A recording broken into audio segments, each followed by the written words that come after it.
አዝራ ለአባቱ ሀብልን እንደሚወዳትና ፍቅር እየያዘው እንደሆነ አወቀ። አዝራ ሀብልን ከእስር ቤት ለማስወጣት ዛሬ ከጠበቃዋ ጋር ሂዱ አውርቶ ነበረ። እናም ከእጁ ያለውን ፋይልም አሳይቶታልም ሰጥቶታልም። እንግዲህ አዝራ እንደማንም ብሎ ሀብልን ከእስር ቤት ለማስወጣት ቆርጦ ተነስቷል። ምክንያቱም አዝራ እያደረ ፍቅሯ እየበዛበትና እየበዛበት መጥቷል። ምክንያቱም ሀብል በመከራና በፈተና ያደገች ሴት ናት። እንግዲህ እህቱም አክስቷ በመከረቻት የተንኮል ምክር መታ አባቷና አዝራና አባትየው ቁጭ ብለው እያወሩ ባሉበት ሰዓት እሺ አባቴ ወንድሜ መልሰህ ወደዛ እስር ቤት ልትከተኝ እየዶለትክልኝ ነው አይደለ አለችው። ከዛ እሱም ደግሞ ምን ማለት ነው አላት። አዎ ከአባቴ ጋር ሆነህ መልሰህ ወደ እስር ቤት ለመክተት ከአባቴ ጋር ሆነህ እየዶለትክ ነው አለችው። ከዛ አዝራ መሸም ክሱ አላለቀምና ተመልሼ እንደምገባ እየተሰማኝ ነው ብለሽ ስላሰብሽ ነው አይደለ አላተኝ።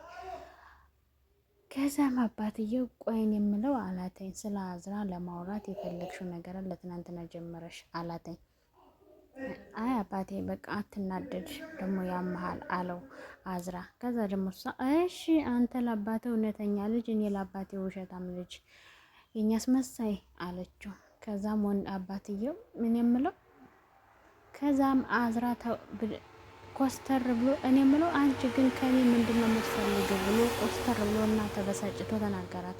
ከዛም አባቱን እኔ የምለው አባዬ ከኔ ምንድነው የተደበቀ ሚስጥር አለ እንደምታል ስትል እሱንማ አንቺና እሷ ታውቃታላችሁ አለ አባትየው። ከዛም በኋላ አክስቲቱ ይሄንማ አናቅም አለቻት። ምክንያቱም ብዙ ነገር ወንድሟ አዝራ ትክክለኛ ወንድሟ እንዳልሆነ ነግራታለች። አዝራ የእናት አባቷ ንብረት እንደወረሰና ሊወርሱ እሷን እንደሚያባራት አርጋ ተንኮል አስተምራታለች፣ መክራታለች።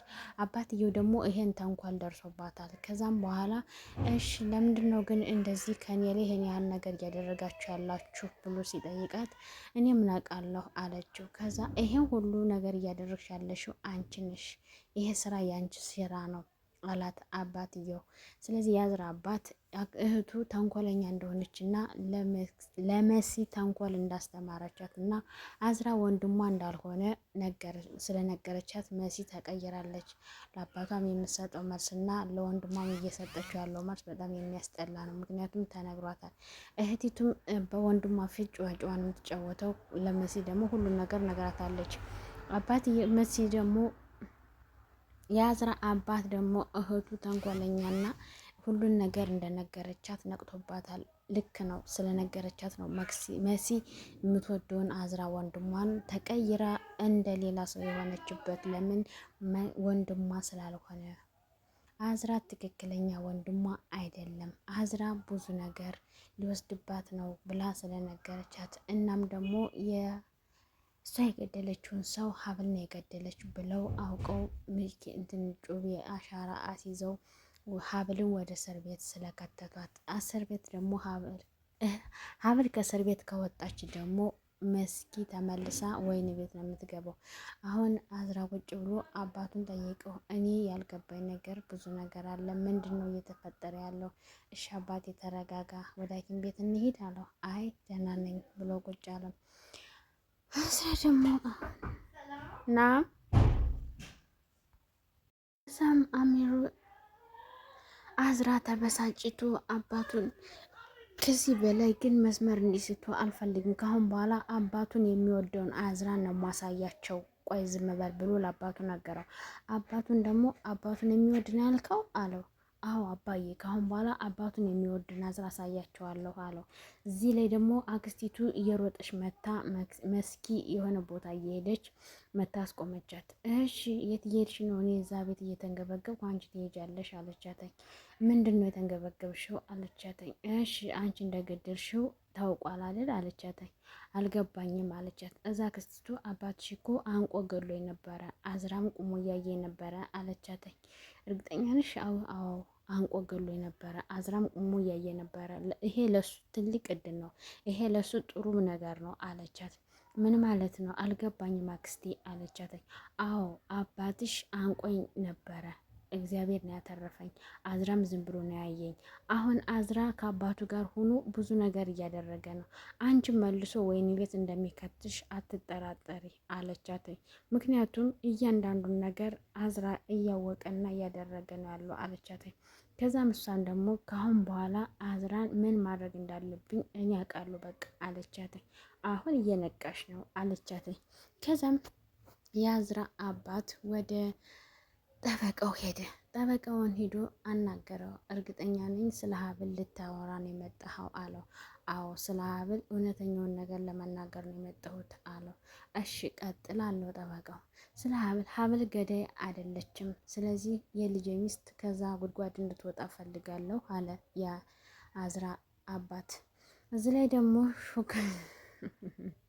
ኩኩሹ እዚህ ላይ ደግሞ አማርኛዋን ቀይራ ሱሰኛ የነበረችው ኩኩሻ ቀሚስ ለብሰሽ የሀበልን እናት እኔ ነኝ ልጅሽ ብለሽ ብሯን እንቀበላት ብላ እንግዲህ ይቺ ደግሞ እዚህ ሻሿን ጠምጥማ ኩኩሻን እያሰቀየቻት ነው። ቀሚስ አልብሳ ሴት ምሳይ ነጠላ ልበሽ ገዳም ሂጂ አንዴ ቡና ፊ ሴት ተጫወች እያለቻት ነው። ኩኩሻ ደግሞ አማርኛዋን ቀይራ መጫወት የለመደች ሴት፣ ቡና እንዴት እንደሚፈላ የማታውቃ ሴተኛ መጠጣት የማትችል ሴት፣ አማርኛው የጠፋት ሴት ይህን ነገር አድርጌ ተብላ ስትፈልግ ቡናውን ሳይፈንቅስ እያለች ኩኩሻ እንግዲህ ብደበላልቀውስ ምን ይመስልሻልን የምለው እያለች በፈለገችው አማርኛ እየተናገረች እኔ አንቺ ልጅ በዚህ አማርኛ እየተናገርሽ ምንም ስራውን እየሰራሽው አይደለም። ይሄ ስራ እንደዚህ አይደለም የሚፈልገው። ስነ ስርዓት ይኖርሽ፣ ስነ ስርዓት ያላት ሴት ሁኝ እያለች ነው። ኩኩሻ ደግሞ የለመደችውን አማርኛ ነው ማውራት የምትችለው። ምክንያቱም ይሄ በነገራችን ላይ የሆነ ነገር ስንፈልግ በአንድ የምንተው የምንረሳው ነገር አይደለም። ሁሉም ነገር ቀስ በቀስ የሚረሳ ነው። ኩኩሻ ደግሞ በ2 ቀን በ3 ቀን እርሽና የባለ ሀብቷን ብር እንውሰድ ተብላ የተላከች ሴት ናት። ኩኩሻ እንግዲህ ቡና እንዴት እንደሚፈላ የማታውቅ ቡና ተቆልቶ ዝም ብሎ ተገምተው የሚቀርስ ቢሆን ምን ችግር አለው እያለች እንግዲህ እሷን እያሳበደቻት ነው። ኩኩሻ እንግዲህ ስትፈልግም አቋርጣ እየሰደበቻት ነው። እሷም ደግሞ እንዴ እየሰደብሽኝ እኮ ነው አለች። ኧረ አምልጦኝ ነው በቃ እባክሽ አለቻት። እዚህ ላይም ደግሞ እንግዲህ የአዝራ አባት ጠበቃውን እያናገረው ነው። ጠበቃው የተሰጠን መረጃ ግን ሌላ ነው፣ አንተ ያልከን ሌላ ነው አለው። ጠበቃው ምንድነው የተሰጣችሁ መረጃ ሲለው የተሰጠ መረጃ እኮ ከጩቤው ላይ የሀብል እጅ አሻራ አለበት አለው ለሀብል አባት።